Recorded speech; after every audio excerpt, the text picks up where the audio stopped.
One of the nominees for the Best New Artist in the Fiji Performing Rights Association Awards night is confident that he can walk away with the top prize. Vianney Tebara Serenades from the Rarawa Delta has been in this business for less than 5 years, but composer Viljami Ratuva says that they have a lot more to offer. They've been nominated for Best Interview. We're originally from Rarawa.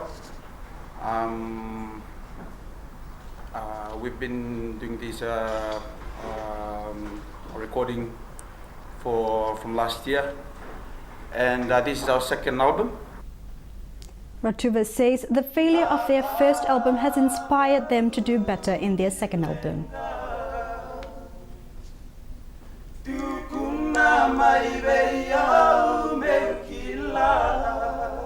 Unfortunately, we can't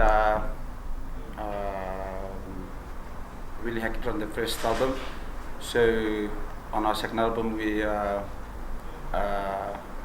put some songs there, which is a really good song, which is there on the CDs, and which we know everybody